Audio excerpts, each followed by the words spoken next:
Hola, buenos días. Muchas gracias a todos ustedes por su participación en este ciclo grande de reflexiones sobre los planes de estudio que conformarán la Facultad de Filosofía y Letras en un futuro próximo a partir de las enseñanzas que actualmente tiene y también de aquellas otras que pudieran implantarse en el término de unos pocos años. Me preguntaba yo ahora si el lado este era la derecha o la izquierda, para ver si la sociedad tendía a derechizarse o izquierdizarse. Pues, bien, la verdad es que es importante entrar en esta reforma de planes de estudio que se está produciendo en la Universidad Española, de manera que sea una reforma en profundidad que cambie lo que es la actividad cotidiana, que no se cambia porque gobiernen unos u otros o porque se organicen los presupuestos de una forma u otra, que es importante, pero que en la clase de cada día y en la actividad práctica de cada día no tiene un reflejo y no modifica el proceso enseñanza-aprendizaje que debería ser la esencia fundamental de la universidad.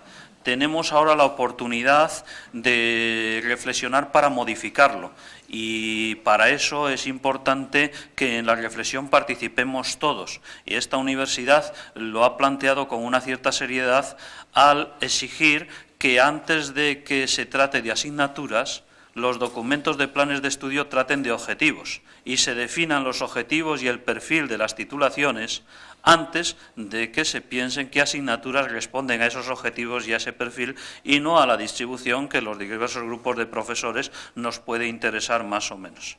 Tiene en primer lugar la palabra el decano de la Facultad de Filosofía y Letras, ilustrísimo señor don Guillermo Redondo.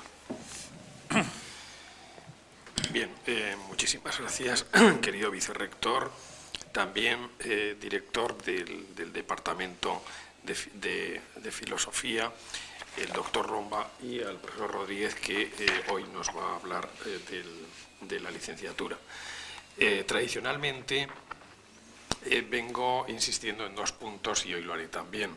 Uno es que, como alguien me ha preguntado, y por eso precisamente doy esta explicación, para aclararlo, no es que se cumplan los 50 años de la existencia de la facultad, sino que se cumplen los 50 años de la venida a este edificio y, por tanto, la inauguración del edificio central en 1941. Porque nuestra universidad, nuestra facultad, es como nuestra universidad, pero todavía más antigua, tiene sus raíces en la Edad Media, en aquel estudio general de artes que tiene su comienzo y sobre todo su documento fundacional en 1474, y así les doy unas referencias, de la universidad que se crea como tal, como estudio general que se llamaba en la época de todas las facultades, que es cuando se crea la que precedió a la nuestra, la Facultad de Artes. Artes por artes liberales, no por bellas artes, como también alguien confunde.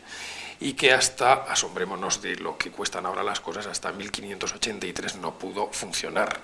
En 1542 es el documento fundacional, el privilegio, como se denominaba entonces, pero hasta 1583 no hubo dinero para poder pagar a los catedráticos y poder empezar las clases.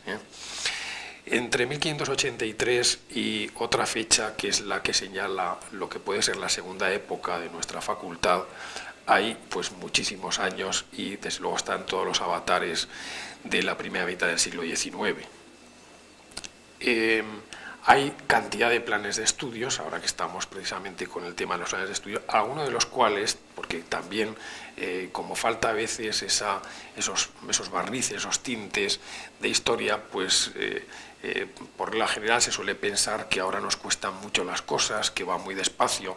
Yo puedo decirles, hay casos en pleno siglo XIX cuando se estataliza la universidad y pierde la antigua autonomía, porque también cambian los tiempos, es decir, la universidad era de antiguo régimen y las estructuras eran completamente y las relaciones sociales distintas. Hubo plan de estudios que no salió adelante después de estar completamente elaborado. Hubo planes de estudios que duraron 6 meses. Entonces, que no nos asombren las dificultades que podamos encontrar ahora cuando tenemos un pasado pues, en el que efectivamente ha habido experiencias de este tipo, de este tamaño, de estas dimensiones. 1857 es una fecha importante también de referencia para nosotros, porque es cuando lo que estaba unido de ciencias y de letras entonces se convierte en dos facultades distintas. Las facultades de ciencias, por eso algunas veces en la jerga nuestra decimos la facultad hermana de ciencias, pues se refiere a eso, a que a partir de 1857 se constituyen lo que es la facultad de ciencias y lo que son, en este caso nuestro también, las facultades de filosofía y letras.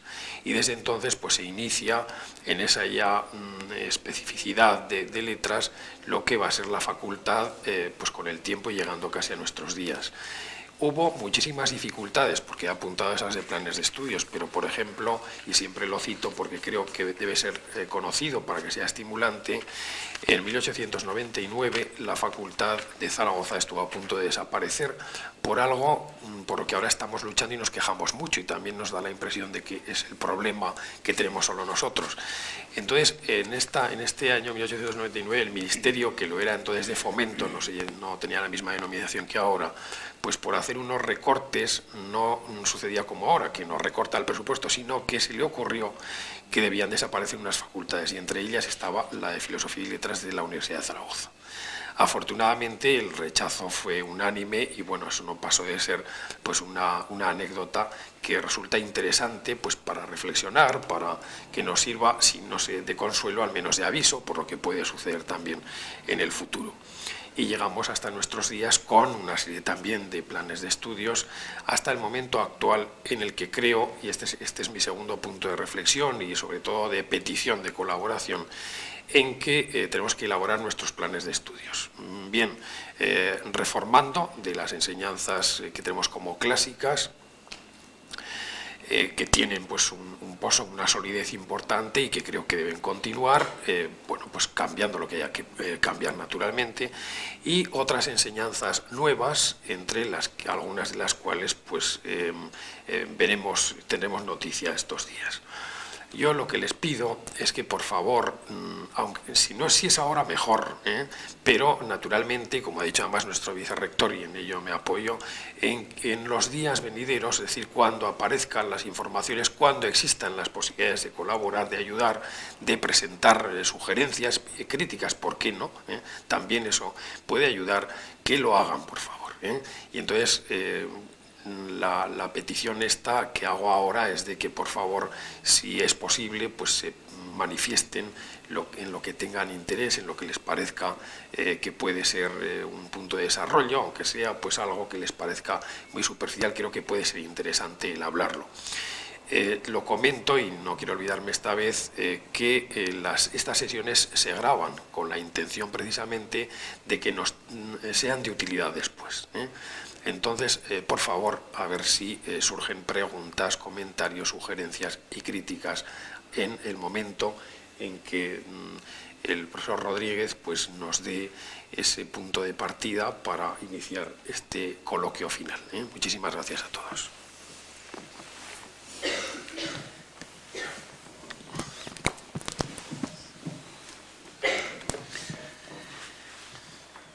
Me toca presentar al profesor Rodríguez, pero antes de nada, claro, aquí se va a hablar de nuevas enseñanzas, etcétera, y una ligera consideración, y es que una facultad de Filosofía y Letras, donde precisamente falta la filosofía, no sé si llamarle de café descafeinado, yo creo que es mucho más grave que eso, ¿no?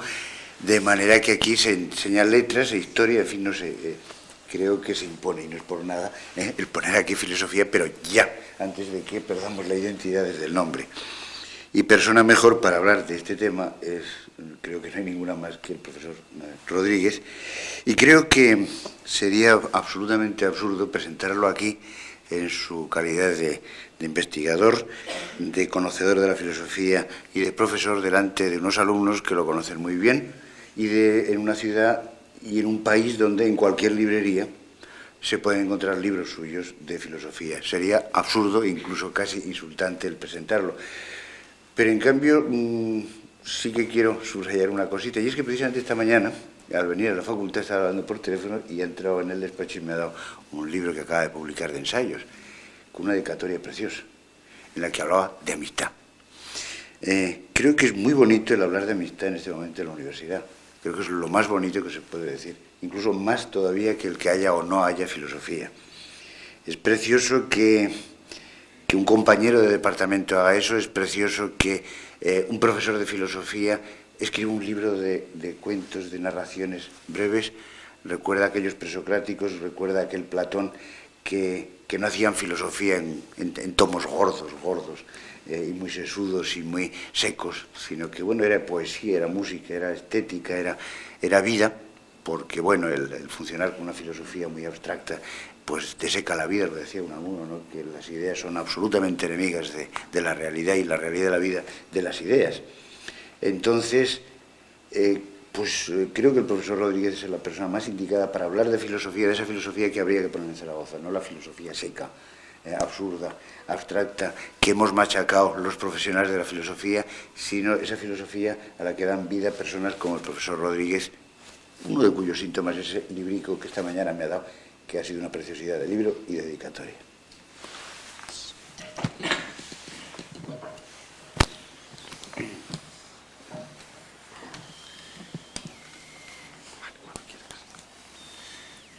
Muchas gracias a quienes me acompañan en la mesa, porque todos y cada uno de ellos han hecho algo porque la filosofía y una posible especialidad de filosofía en esta facultad comience a andar, junto, claro que está, con el empeño de los colegas, compañeros y compañeras del departamento, y naturalmente con también el apoyo y el impulso que recibimos de los alumnos y alumnas que aman especialmente la filosofía. Me voy a limitar a plantear alguna idea o algún apunte, inevitablemente introducir alguna reflexión sobre los planes de estudio y sobre la orientación que las directrices ministeriales han establecido, aunque creo que inevitablemente, y dado el carácter de la filosofía, el estatuto de la filosofía, sí que voy a tener que introducir alguna reflexión, yo diría ya estrictamente filosófica, que no está o no tiende desde ningún punto de vista a introducir materiales de discusión o a plantear posibles críticas, sino simplemente a intentar justificar la valoración que voy a plantear o que voy a llevar a cabo en relación al plan o a las directrices vigentes, en relación a lo que falta y en relación a lo que está y valorando el sentido de lo que está. Creo que, bueno, es un planteamiento con algún nivel, por lo menos, de corrección, dado que, y voy a introducir un primer elemento simplemente anecdótico, no quiero sobrepasar este terreno. Digo porque la reflexión sobre los planes de estudio de filosofía ha sido, contrariamente a lo que ha ocurrido con otras disciplinas, ha sido una materia, un objeto de estudio para los filósofos. Al menos yo creo desde el Hegel, que trabajaba en el gimnasio de Nuremberg y donde comienza a plantear ya muy explícitamente la tarea pedagógica de la filosofía, donde empieza a plantear en qué medida, en qué sentido es necesario que el estudiante, el adolescente, tenga una formación filosófica para algo en lo que naturalmente en este momento sería absolutamente inoportuno entrar. Bien, quiero con esto indicar que intuyo que la reflexión sobre los planes de filosofía para los filósofos tiene una dimensión muy diferente de la que tiene la reflexión sobre los planes de estudio para un historiador o para un filólogo o para un arabista o para un historiador del arte o para un esteta. Desde luego la observación y los primeros indicios del asunto en Hegel llegan hasta nuestros días, y yo voy a recordar dos intervenciones puntuales sobre las que voy a insistir luego, quizá con algún detenimiento, si no que preveo que vayan a caer en el aburrimiento, que son, en primer lugar, una intervención que tuvo lugar a finales de los años 60 en nuestro país, precisamente en un momento en el cual también se estaba debatiendo la reforma de los planes de estudio y en la que intervinieron dos ilustres filósofos y escritores y compañeros, por un lado Manuel Sacristán y por otro lado Gustavo Bueno, puntualizando algún criterio sobre el que me gustaría luego comentar algo. Bueno, y en tercer lugar, otro apunte meramente anecdótico, señalar cómo la obsesión por la reforma de los planes de estudio en este momento en un país, al menos del que menos desconozco, que es Francia, está teniendo o lleva teniendo desde hace 3 años aproximadamente y lleva cubriendo una serie de debates de trascendencia auténticamente social y auténticamente cultural. Nombres como Derrida o como Alain Badiou, recientemente como Deleuze y Guattari, han intervenido o bien en el intento de redefinir la filosofía, pero fundamentalmente yo creo en el intento de constituir lo que Derrida llamó en el 89 los estados generales de la filosofía, es decir, un replanteamiento, pero no ya a nivel teórico, como pueden haber hecho con posterioridad Badiou o Deleuze, sino desde el punto de vista estrictamente académico. ¿Cuál es el sentido que puede tener escolarmente, académicamente, la filosofía y la enseñanza de la filosofía? Bueno, quiero con esto simplemente, he querido simplemente plantear en alguna medida la orientación de lo que voy a hacer a continuación, interrumpiendo aquí este debate que, como pueden ustedes suponer, nos llevaría, aunque solo significara quedarnos en algún pormenor, nos llevaría muy lejos, excesivamente lejos quizá. Yo lo que quiero, con esta, y después de esta previa observación, lo que quiero limitarme a hacer es, en primer lugar, un mínimo recorrido por el sentido de las asignaturas troncales, luego sí que reflexionar sobre los pros y los contras del supuesto sentido, y aquí me van a perdonar que intervenga mi propia subjetividad y mi propia lectura, quizá escorada en un sentido o en el otro, y en tercer lugar sugerir algún punto de valoración positiva y negativa en relación, vuelvo a repetir, a lo que hay y a lo que no hay, y valoración negativa o positiva en relación a lo que hay. Bien, un lector académico de la troncalidad de la propuesta ministerial, lo primero que observa es una dispersión realmente significativa de áreas de conocimiento. Hay 6 o 7 áreas perfectamente y administrativamente, por otro lado, estancas, que distribuyen las materias troncales en supuestos campos, en supuestos territorios que serían impermeables a los colegas o a los enseñantes o a los docentes e investigadores de las otras áreas. Bien, luego, preguntándome por qué y a qué es debido esta dispersión de las áreas de conocimiento de los docentes e investigadores de la supuesta o de la posible especialidad de filosofía, digo, planteándome esto, la pregunta se traduce o se convierte en preguntas sobre la orientación de los contenidos, o dicho de otra forma y de manera mucho más simple, en qué medida hay una correspondencia entre contenidos y áreas de conocimiento que supuestamente debiera existir, dado que se establecen, repito, compartimentos estancos en las áreas de conocimiento, y no sé si, vamos a verlo ahora muy brevemente, no sé si hay también una estanquidad en los objetivos definidos en cada una de las asignaturas troncales. Bien, primer punto o primera consideración en relación a estos contenidos que determinan la orientación de las troncales reconocidas en la orden ministerial. Y primera observación y primera consideración realmente sorprendente. Predomina, en líneas generales, la orientación histórica.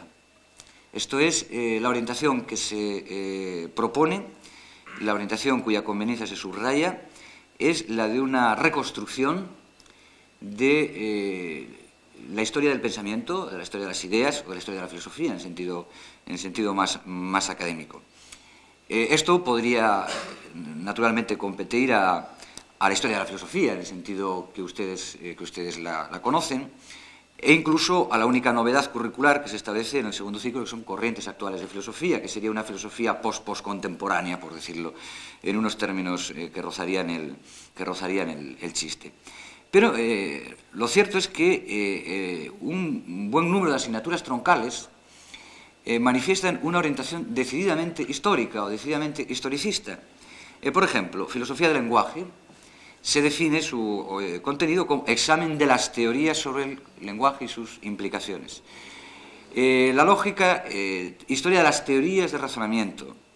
La estética, teorías, se supone que historia de las teorías y fundamentos de las artes. Esto quiere decir que, metafísica, estudio histórico y sistemático de las grandes categorizaciones de la realidad.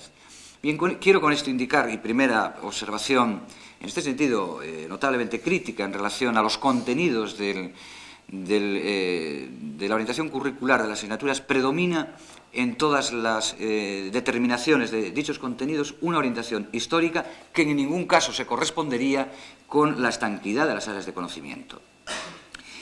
Hay una segunda observación en el mismo sentido en relación a la determinación de las asignaturas, a la determinación, digo, de la carga teórica de las asignaturas, que es la intervención o la incidencia en el aspecto crítico que pudiera aportar disciplinas de la filosofía a el análisis de determinados ámbitos, esferas de la vida social o de la vida cultural. Por ejemplo, el contenido de la ética queda definido como reflexiones críticas sobre la praxis humana. La filosofía política, reflexiones críticas sobre la organización y funcionamiento de la sociedad. Esto es, parece en estas dos asignaturas, realmente vertebrales en la formación de una conciencia filosófica, parece que se insiste de nuevo, en el aspecto crítico, y no en el aspecto sobre el que ahora mismo quiero llamar la atención. En esta primera intervención sobre la que ahora yo quiero plantear alguna reflexión o alguna idea o una explicación, si quieren, de esto que aquí ocurre, digo que en esta consideración primera lo que desde mi punto de vista se observa, o lo que yo observo de manera realmente preocupante, es la ausencia casi total de un contenido estrictamente teórico. Esto es, de una orientación en los contenidos de la asignatura que no se detuviera, como aquí se hace en las definiciones curriculares, en la reconstrucción histórica ni en los aspectos críticos, sino en la producción de categorías derivadas del análisis de los fenómenos sociales históricos, presentes o posiblemente emergentes. En este sentido, creo que solo la teoría del conocimiento, es definida en un sentido estrictamente teórico. Antropología, ética, filosofía del lenguaje, lógica, estética, filosofía de la ciencia, filosofía política, metafísica, tienen más una carga, repito, histórico-crítica que una marca o que una orientación teórica que debiera ser, desde mi punto de vista, la que definiría y determinaría realmente el sentido de asignaturas tales como la ética, como la filosofía política, como la estética, etcétera, etcétera. Bien, esto inevitablemente a un profesional de la filosofía, y teniendo en cuenta esa primera observación que yo introducía de manera, me perdonan, un tanto banal, considerando que la reflexión sobre los planes de estudio es también una tarea filosófica, y más en este momento histórico, sí que me lleva a plantear encontrar una posible razón, un posible sentido a esta orientación histórico-crítica. Llamo la atención sobre que en última instancia vendría a ser lo mismo, y sobre la ausencia de una falta de potenciación por parte del Ministerio de una orientación teórico-productiva de categorías que sirvieran para mejor explicar el pasado, para explicar mejor el presente y, desde luego, para, por lo menos, plantear una prevención o una atención ante el futuro. Bien, en este sentido hemos de volver, o me gustaría volver, naturalmente a Hegel, que, como decía antes, no voy a transformar esto naturalmente en una clase, ¿no? Pero, como decía antes, me parece que es quien plantea de manera más decidida la importancia filosófica de los planes de estudio. No tanto voy a volver a Hegel, no matizo ahora, sino al proceso que abre Hegel y que creo que es el que determina que la orientación sea esta y no sea otra por la que yo hubiera apostado y por la que obviamente seguiré apostando, aunque el tipo de asignaturas por las que en este momento me confieso apostante deberán entrar dentro de del cómputo de obligatorias de universidad o dentro del cómputo de optativas de universidad. Bien, el asunto es que, voy a intentar resumirlo precipitadamente, el asunto es que, como todos ustedes saben, el fin de la filosofía hegeliana, y quizá algo no ajeno a la propia pretensión de la filosofía hegeliana, abre una multitud de vías de escape de discursos, de disciplinas o de ciencias o de saberes que habían sido sistematizadas dentro del árbol general de la enciclopedia filosófica. Bien, realmente todo el siglo XIX y el siglo XX consiste, desde esta perspectiva en la cual estamos hablando, en la reivindicación y la declaración de la mayoría de edad de muchas de las disciplinas que tradicionalmente, secularmente en el caso de alguna, habían pertenecido al tronco común de la filosofía como doctrina del todo y sobre el todo. El caso de la sociología, el caso de la historia, el caso de la antropología, el caso de la filosofía política, son disciplinas que reivindican, después de la culminación de la filosofía hegeliana, reivindican su independencia, reivindican su autonomía, reivindican sus facultades, etcétera, etcétera. Bien, esto naturalmente y a lo largo de décadas genera un sentimiento que va a culminar o que va a alcanzar una expresión clarísima en nuestro siglo, según el cual la filosofía es el discurso sobre ya nada, y a la vez el discurso que, siendo un discurso sobre ya nada, porque carece ya de objeto, puede en cambio reivindicar el inmiscuirse al menos en algunos elementos procedimentales, en algunos elementos metodológicos, en la propedéutica de las ciencias que se han independizado.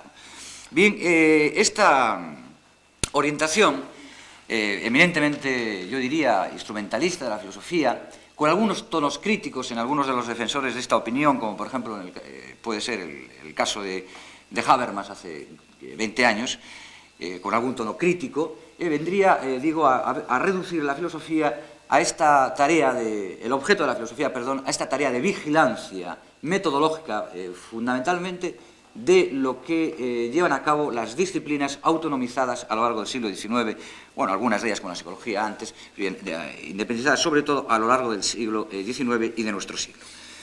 En este sentido es en el que, por recordar un momento en el que esta discusión alcanzó cotas, yo creo que muy significativas, fundamentalmente pienso ahora, porque la situación en la que Manolo Sacristán planteó el asunto era muy idéntico a reforma de las enseñanzas, etc., digo que la tesis de Sacristán sería tremendamente reveladora. Y como saben, Sacristán planteó la desaparición académica de la filosofía, la constitución de institutos de filosofía interdisciplinares, con la finalidad de que el filósofo aportara al científico los instrumentos metodológicos o propedéuticos para que la práctica científica tuviera un sustento o tuviera una fundamentación rigurosa. Bien, este punto y esta orientación me parece preservada en la orientación de los planes ministeriales.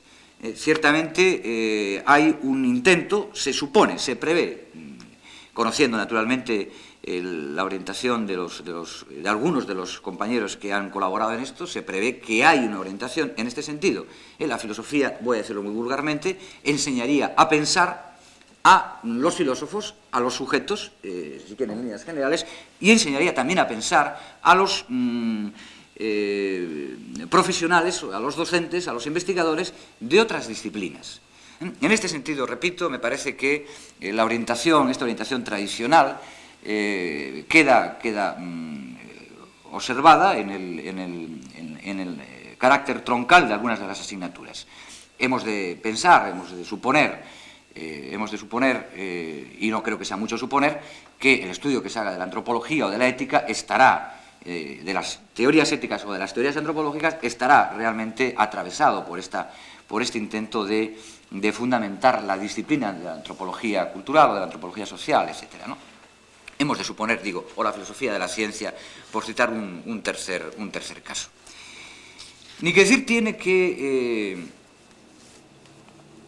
quizá el cansancio, o quizá las prevenciones surgidas en torno a la visión exclusivamente propedéutica de la filosofía, compañera de todos los saberes, pero no carente de una autonomía fundamental, digo que quizá el cansancio haya conducido o condujera de hecho a introducir a partir de los años 70 en la comunidad filosófica la necesidad de virtualizar otro objeto. Dicho en términos, si quieren, más vulgares, pienso que el filósofo se comenzó a sentir ciertamente sirviente de todos, sin tener en sí mismo y en su disciplina un objeto propio, un objeto específico. La respuesta a este cansancio, que ha cubierto 20 años de historia, no pudo tener otra solución que reflexionar sobre el propio pasado de la filosofía. Esto es, ya que no teníamos un objeto específico a nivel de categoría, a nivel de concepto, reivindicamos nuestro pasado, el filósofo reivindicó su pasado, en el mismo sentido y no en otro, en el que el historiador de la diplomacia o el historiador de la vida de la mujer reivindicaba eso. De modo y manera que la filosofía creo que se convierte en una reflexión sobre su propio pasado. Claro, esto es tremendamente, desde mi punto de vista, esto es tremendamente peligroso para la vida filosófica porque sugiere que la filosofía viva no tiene interés, dado que solamente se puede hablar históricamente de un objeto muerto, de un objeto terminado. No sé en qué medida en la conciencia de los historiadores de la filosofía, esto es, de los filósofos convertidos obligatoriamente en historiadores de la filosofía, ha funcionado la idea de la muerte de su propia disciplina. Lo cierto es que 20 años de historia en nuestro país, en Francia, en Italia o en Alemania, en Inglaterra creo que desde mucho antes, han convertido la filosofía en una reflexión sobre la historia de la filosofía y no en una reflexión sobre el objeto filosófico. Esta es la orientación, como les decía al principio, esta es la orientación fundamental del currículum, la orientación fundamental de los contenidos de las troncales propuestas por el Ministerio. Esto a mí me merece una consideración o un juicio doble. En efecto, y dejando a un lado mis consideraciones respecto a la vida o la muerte de la filosofía, que no vienen al caso, digo que desde un punto de vista es conveniente reconstruir el pasado, es conveniente la reconstrucción de la historia de la filosofía, de la misma manera que no es conveniente el olvido de la teología o no es conveniente el olvido de la cultura romana, por supuesto. Lo que observo críticamente, y lo insinuaba al principio, lo que observo críticamente es el mantenimiento de una hegemonía absoluta de la orientación histórico-positivista en la reconstrucción de los objetos filosóficos. Observo que, en última instancia, la historia de la filosofía a la que se le concede el doble de créditos que cualquier otra de las asignaturas está resumida y repetida en la antropología, en la filosofía del lenguaje, en la lógica, en la estética, en la filosofía de la ciencia, en la filosofía política y en la metafísica. O dicho de otra manera, es muy posible, es plausible el problema o la situación de que la metafísica sea una historia de las ideas metafísicas, de que la filosofía política sea una historia de la filosofía política. Me pregunto qué va a hacer el historiador de la filosofía específico, dónde o quién, desde mi punto de vista, y al menos llevo haciendo esto aproximadamente 20 años, se explica la historia de las ideas estéticas, la historia de las ideas metafísicas, la historia de las ideas lógicas, la historia de las ideas antropológicas, etc. En este sentido, manifiesto una cierta disconformidad en relación a la definición de los contenidos curriculares de buena parte de las asignaturas troncales propuestas por las directrices ministeriales. Bien, y sí que me gustaría ir al último asunto e introducir alguna reflexión en el sentido y en el ámbito de lo que estoy proponiendo, simplemente como acercamiento a la filosofía de los planes de estudio. Una última reflexión en relación a la ausencia, donde ya al comienzo, y respecto a cuyo tema ya al comienzo manifestaba mi disconformidad, en este caso ha de ser casi absoluta, porque vuelvo a insistir, la única asignatura que se propone con una orientación decididamente teórica es la teoría del conocimiento.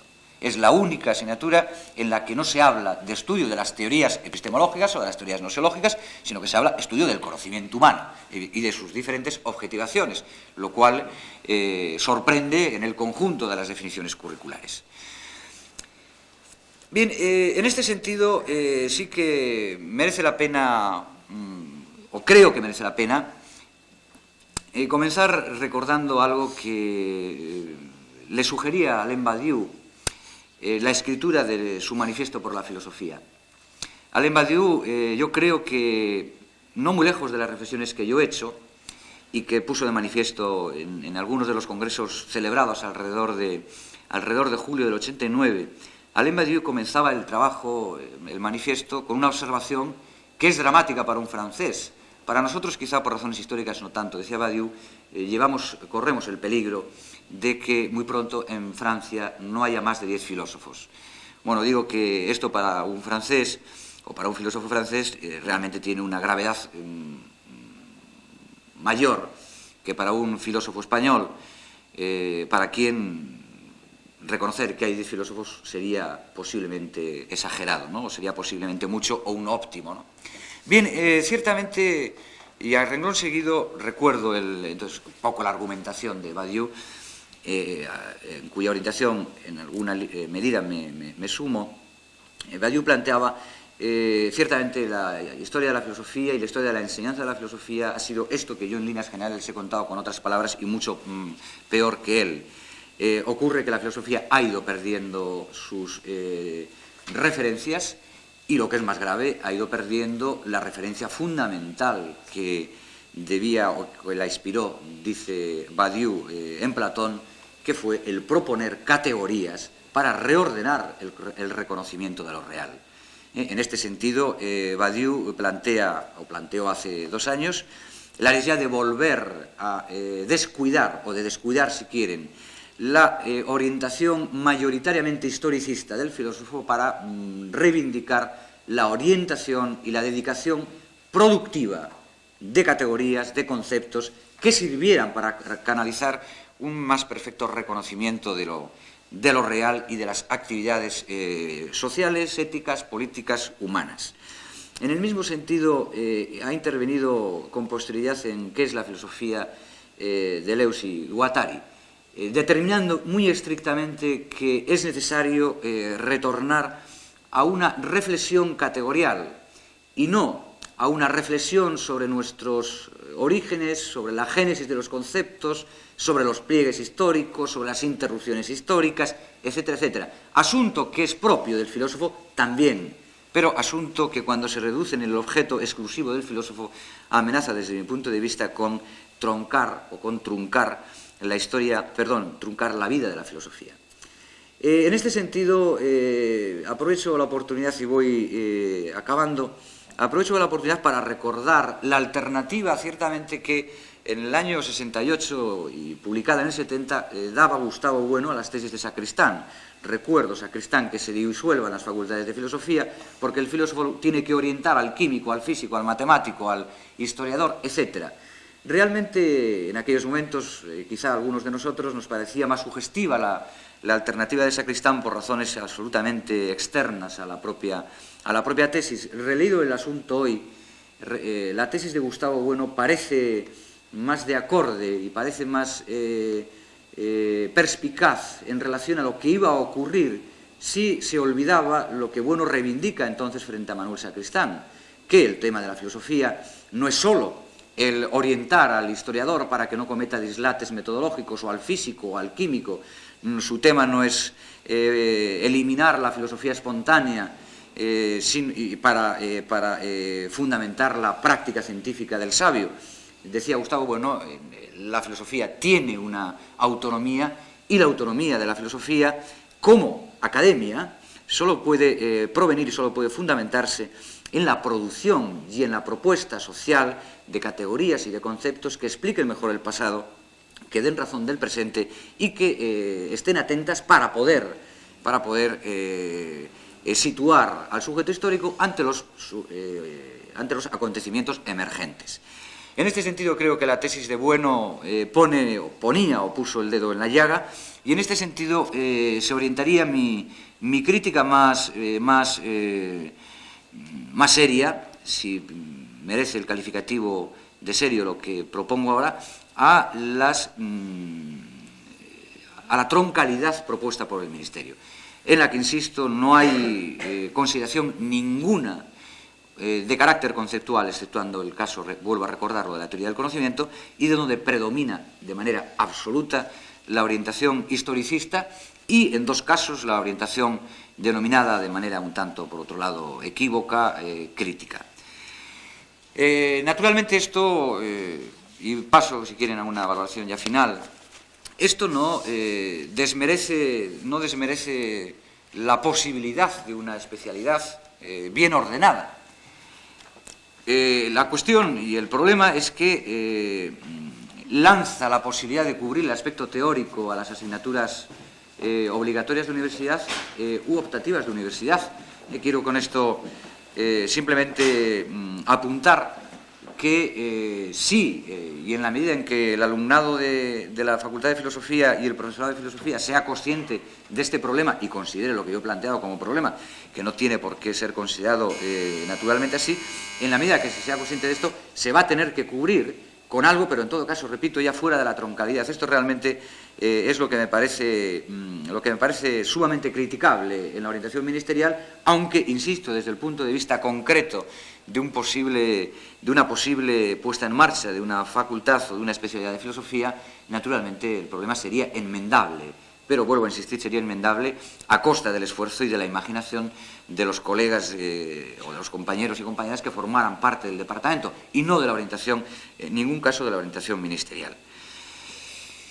Bien, bueno, yo no tengo nada más que decir. Si quieren ahora, y me alegraría que plantearan alguna otra cuestión. Bueno, si ustedes quieren, bueno, si vosotros queréis también, pero sí. Muchas gracias.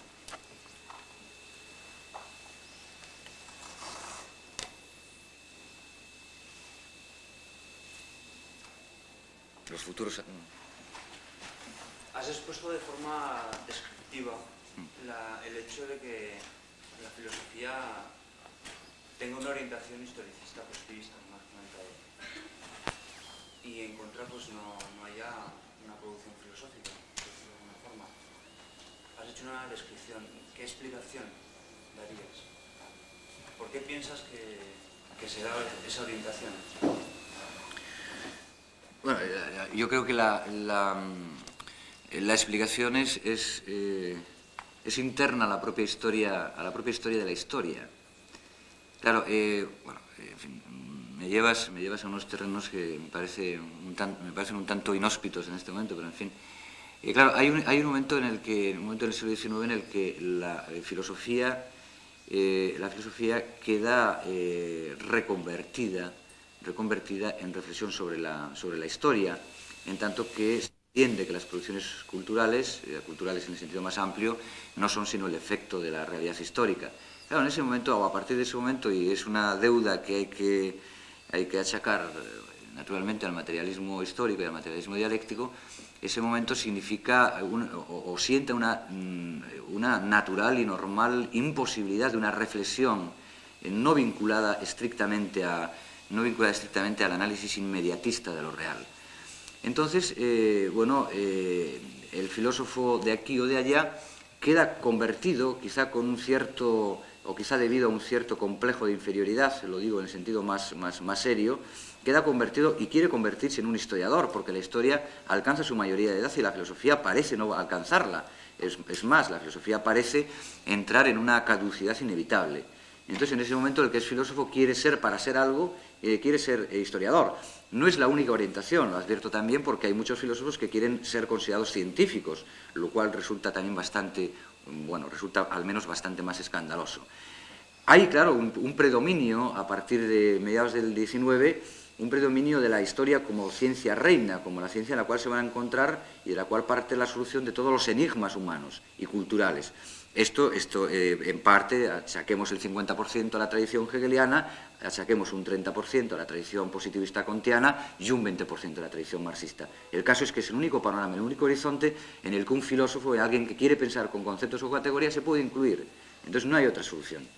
Entonces el filósofo, esto yo puedo hablar de 20 años de experiencia en esta casa, bueno, 17 o 18 años de experiencia en esta casa, el filósofo ha tenido y ha intentado, pero también conozco otras universidades, el filósofo ha querido presentarse no como filósofo, sino como historiador de la filosofía, porque presentarse como filósofo es casi presentarse como algo anacrónico, como si ahora entrara por aquí un teólogo a hablarnos o a plantearnos una hermenéutica teológica, ¿no? Tú dirías, bueno, en fin, interesante, pero bueno, déjelo usted, ¿no? Entonces hemos madurado y hemos asumido que no somos filósofos. Yo he querido en muchas ocasiones presentarme como historiador de la filosofía, no, filosofía la hacen otros. Yo hago historia de la filosofía, es decir, lo mismo que hace un historiador del mundo moderno, un historiador de la diplomacia o un historiador del arte, ¿no? Que tratan con cosas tangibles. Yo también trato con cosas tangibles, con libros. Bueno, esto solamente me parece que es una parte de lo que debiera hacer el filósofo. El problema, repito, es que hemos padecido una enfermedad adolescente en este siglo XX muy grave y muy profunda, yo creo, ¿no? La filosofía me refiero.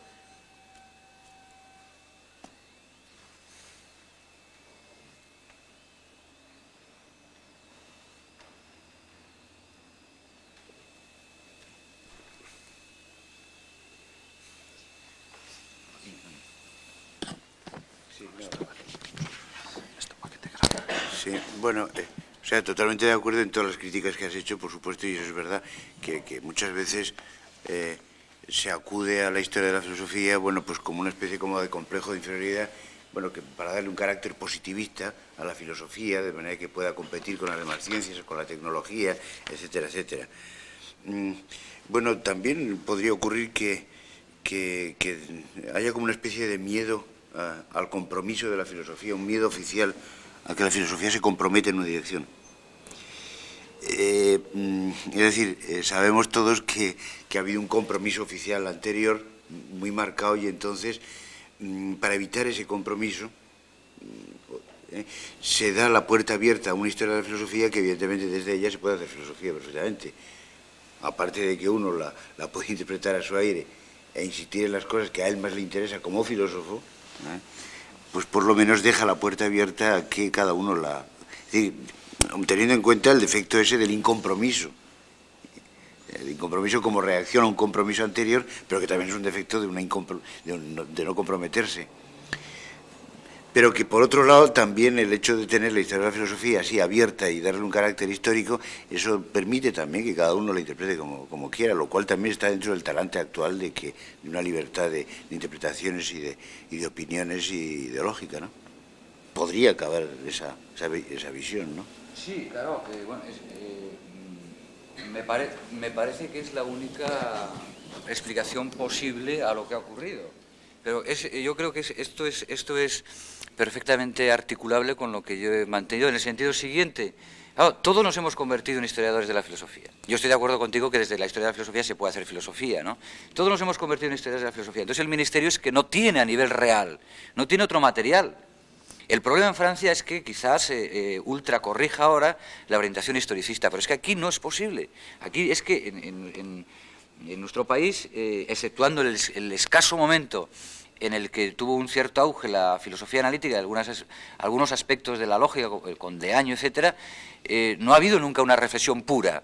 Nos hemos convertido en historiadores de la filosofía. Claro, el Ministerio tiene que enfrentarse a unos planes de estudio y llama a los colegas más cualificados, que son todos historiadores de la filosofía más o menos enmascarados. Claro, ¿qué van a plantear?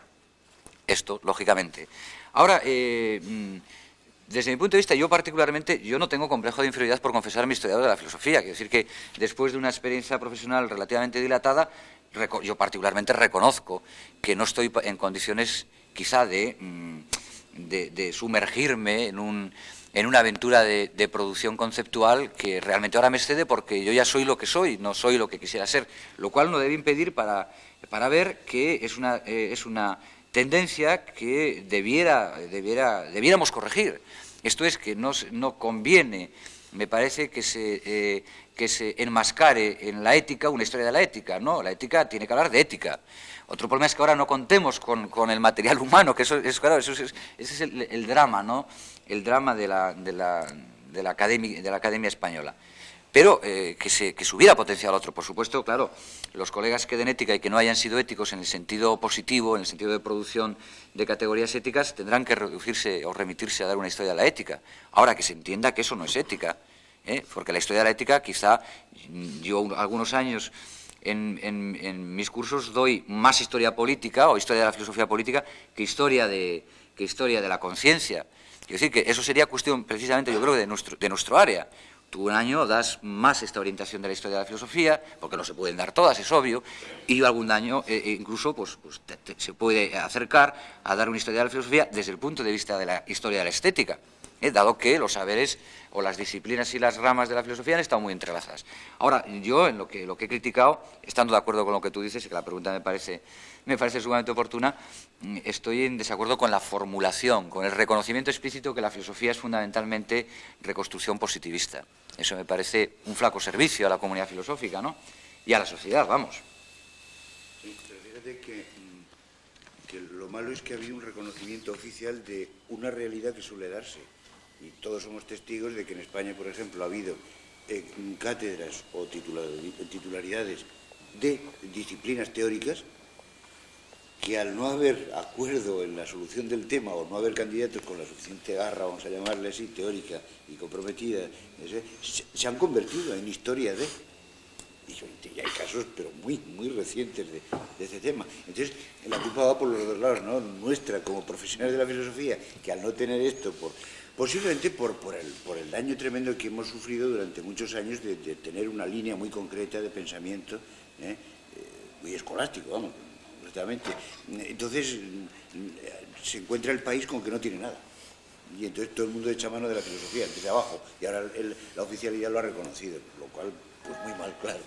Nos da la oportunidad de que ahora salgamos por nuestro libro y reconstruyamos desde la historia otra situación que cambiará a lo mejor dentro de 10 o 15 años. Pero que es la tarea que tenemos ahora nosotros. Bueno, yo en ese sentido voy a dejar de hablar para que no se digáis. Yo no soy muy optimista, porque, bueno, generalmente yo nunca soy muy optimista, ¿no? Pero bueno, en fin, en este caso tampoco debo serlo, porque ciertamente, estoy de acuerdo contigo, Joaquín, ha habido un reconocimiento ministerial de una situación de facto. En este sentido no se podía hacer otra cosa. Ahora, yo no sé, por ejemplo, si ocurre en alguna otra disciplina o en alguna otra especialidad, lo que ocurre en filosofía sistemáticamente, y esto tú y yo lo sabemos perfectamente, que es el paso de un área de conocimiento a otro área de conocimiento, es decir, las conversiones paulinas, sistemáticas y continuadas. Está alguien dando historia de la filosofía y por las razones que sea no sale una plaza de historia de la filosofía, sino que sale de metafísica, y de repente el historiador de la filosofía se despierta como un metafísico cuando se ha acostado como un historiador de la filosofía. Yo esto creo que es absolutamente original en nuestra comunidad filosófica. No concibo que un historiador de la Edad Moderna sale una cátedra de historia contemporánea y de repente se despierta historiador de la Edad Contemporánea. Esto me parece, o un filólogo francés en filólogo, bueno, no es el caso, pero para que lo entiendan mejor, en filólogo inglés. Esto es impensable. Bueno, pues en filosofía se da diariamente. Diariamente uno tiene la formación profesional de acuerdo y en relación a la plaza que sale convocada y no a su formación profesional. Entonces, esto es algo, claro, que pone de manifiesto eso, como todos somos historiadores. ¿Sale metafísica? Bueno, pues voy a metafísica. ¿Sale ética? Voy a ética. Y claro, y así, efectivamente, no hay ética, no habrá metafísica, pero claro, de ahí también están jugando mucho los intereses personales de cada individuo, legítimos, comprensibles, pero bueno, en fin, la situación no es tan dramática como para tener que jugarse la conciencia en una cosa así, ¿no? Bueno, yo sinceramente termino un poquito el sistema de oposiciones actual, de concurso-oposición. Claro, en un concurso-oposición en el que todo te lo juegas en 2 ejercicios, bueno, pues yo estoy preparado para historia de la filosofía. Sale una de ética, pues con prepararme un trocito de mi historia de la filosofía, que es correspondiente a ética, lo suelto en mi segundo ejercicio y en un buen primer ejercicio, pues ya está. O sea, eso también lo favorece mucho el actual sistema. Me parece a mí que sí, creo que necesitaría sus correcciones serias, sin volver, por supuesto, al sistema anterior, que era horrible. Pero, en fin, por lo menos esto tampoco parece que funcione demasiado, ¿no? Me parece. Bueno, por terciar en el tema, y antes de que pasen a intervenir, y a la vez también por introducir pues un poco el giro que se puede imprimir a la continuación de todo esto, quería decir que, bueno, yo soy el decano de la facultad y por tanto optimista, sobre todo en relación con lo que decía nuestro querido profesor y amigo también. Y, por tanto, lo que yo pienso es que los planes de estudio, que efectivamente tienen esta serie de inconvenientes, concretamente el de filosofía, lo que hemos de hacer nosotros es enderezarlos. Y entonces, si vemos esta serie de problemas, lo que hay que acudir es a ver cómo podemos solucionarlo con la troncalidad que hay que dar en nuestra universidad, concretamente la nuestra. Cómo planteamos también la serie de asignaturas optativas e incluso las de libre elección. Hay que ofertar también. No solo hay que pensar en que uno de nuestros estudiantes de nuestra facultad han necesariamente de elegir asignaturas de otras titulaciones del exterior. Aquí hay una serie de titulaciones en las que también pueden elegir y naturalmente que también puede ofertar el departamento, pues elaborando las asignaturas y preparando al profesorado. Lo que sucede es que ahí es donde vamos a necesitar también un apoyo y un apoyo material para conseguir orientar a través de la investigación determinadas líneas a los profesores, para que efectivamente no tengamos que estar pendientes del profesorado que se ha orientado en las direcciones que se ha estado comentando, que incluso también haya una disposición, buena disposición por parte de algunos de los profesores que ya existen de, no voy a decir reciclarse, pero sí pues adquirir nuevos modos. Yo creo que eso es fundamental, es signo de vitalidad también. Entonces, estas cuestiones creo que bueno, pues deben pensarse, deben tenerse en cuenta en estos momentos, además. O sea, en el momento en el que tenemos que hacer nuestro plan de estudios a partir de eso que puede ser más o menos discutible. He visto que es bastante discutible porque efectivamente yo no me había fijado en estos aspectos y para eso es esta reunión, básicamente. Pero que seamos optimistas, es decir, que a la vez que seamos realistas, que hay que serlo, seamos también optimistas porque un poco ese futuro está en nuestras manos. Gracias. Parece que quería... Yo sí quería hacer una indicación. Yo estoy de acuerdo con José Luis en que no se puede ser muy optimista, porque si como alumno recibes una formación que es fundamentalmente informativa, como es la historia, en este caso, y no formativa, posteriormente ya no solo por problema de posiciones, no puedes pasar de un campo a otro que para mí es también diferenciarlos de una forma tan cómoda. Es más, y si no se plantea en ningún momento el hacer filosofía, para poder hacer ese reciclaje, o traes a alguien que te pueda reciclar, o sacas fuera a reciclarlos. Entonces, dentro de la Universidad Española no hay una solución tan optimista, ¿no? Es una opinión particular. Sí, sin embargo, yo coincido con Guillermo Redondo en que se puede ser optimista porque eso significa un reto. Yo, que a lo largo de este rato he aprendido muchísimo,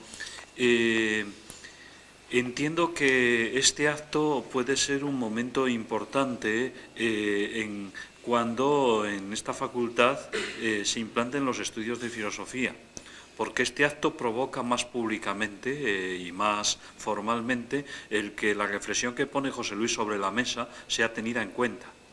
La respuesta a ese reto es una respuesta que la dará el departamento y la facultad, pero es una respuesta que al menos la pregunta está sobre la mesa.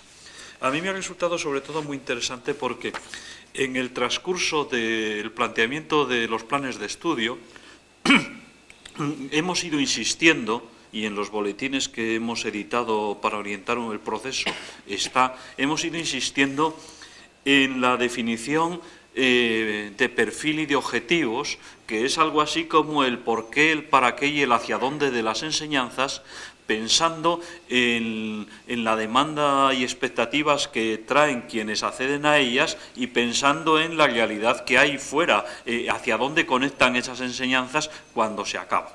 Y así.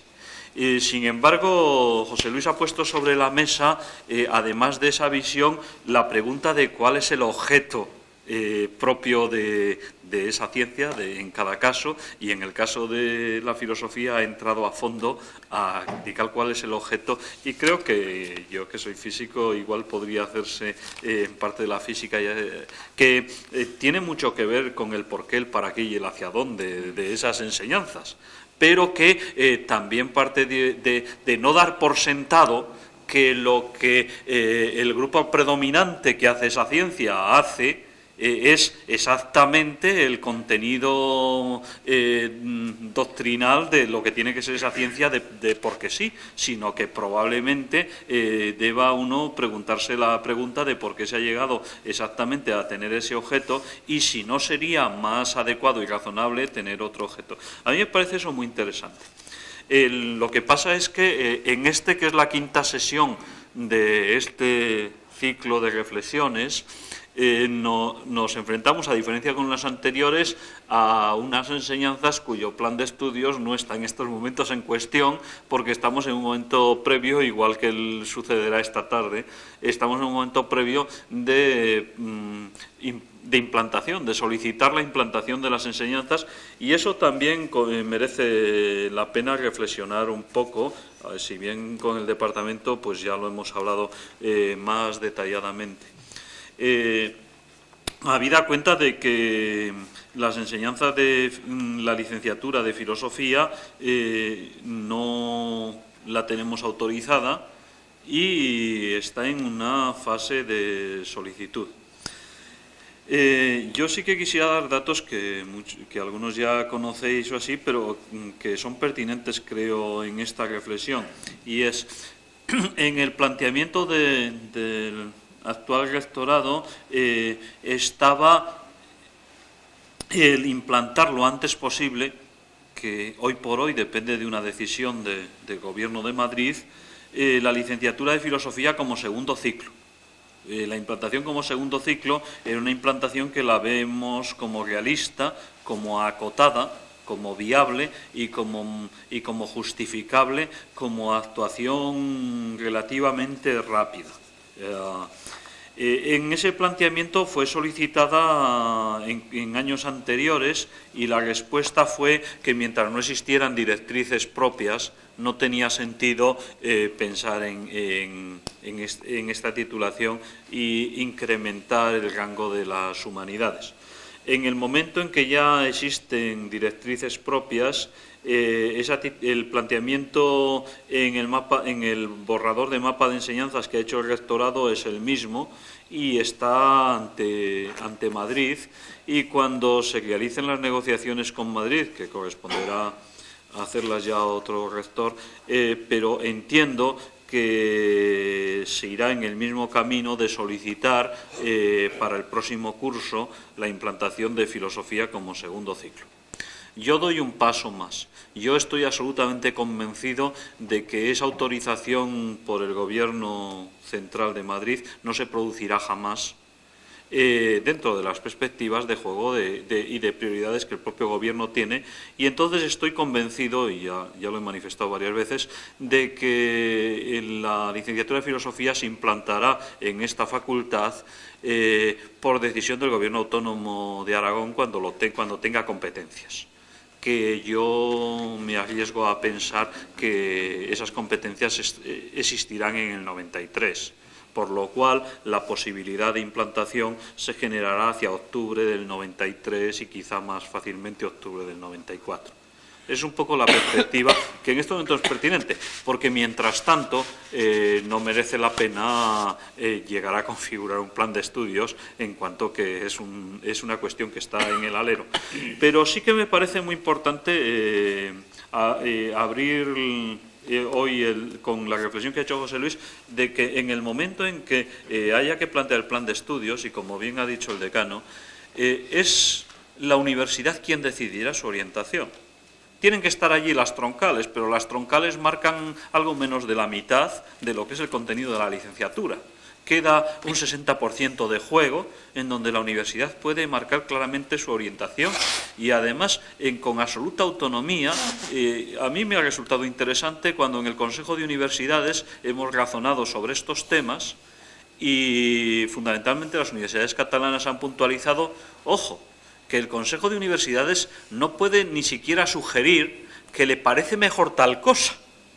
Lo único que puede decir es, señores, según la legalidad tenían que tener 20 créditos de tal. Si no lo tienen, el plan no es homologable. Pero fuera de esa exigencia de legalidad, la universidad puede asumir el riesgo de tener una orientación en sus planes de estudio absolutamente particular porque cree en ella. Y yo creo que eso genera un reto interesante a la vez que un riesgo, pero que hace que las universidades puedan apostar claramente por el futuro en el que creen. Sí, bueno, yo quería decir que, retomando lo anterior, yo estoy de acuerdo con José Luis en toda la crítica que has hecho.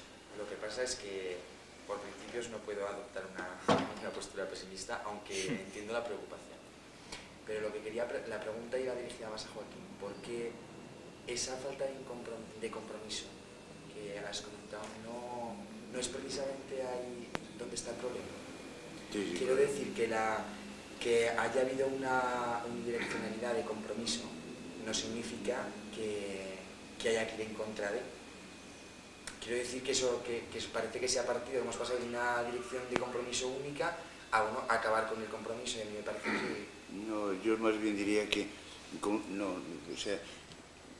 mi manera de ver la cosa es que ha habido un compromiso muy oficial, muy marcado y muy obligatorio anteriormente. Entonces, lo que ha pasado es que se han creado unas minorías que han funcionado con compromiso, que el compromiso oficial desapareció y que salvo esas minorías con compromiso que han salvo esas, pues no ha habido otro más. Eso unido pues esto ya es una cuestión más sociológica. Bueno, pues de un pensamiento débil y un poco igual, ¿no? Que más...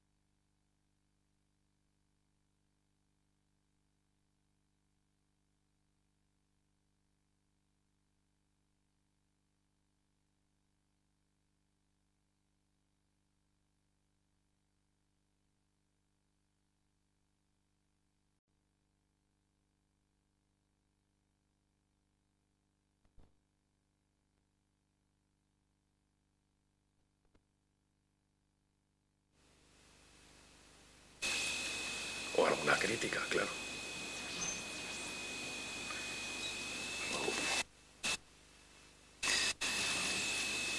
Bueno, si no hay intervenciones, vamos a concluir el acto de reflexión y insisto en el llamamiento que hacía en vuestras respectivas titulaciones de participar en el análisis crítico y sugestivo de los documentos, primero del documento de objetivos que se publica posteriormente en el documento de contenidos del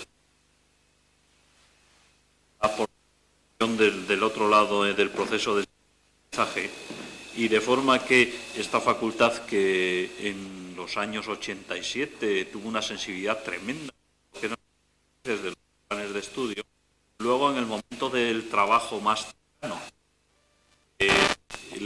las actuaciones y referencias van a ser más eficaces, porque no va a ser un pronunciamiento frente a algo lejano como es Madrid en tantos temas, sino que es el participar en un texto sobre el cual tenemos capacidad de decisión, esa participación sea un hecho. A todos. Gracias.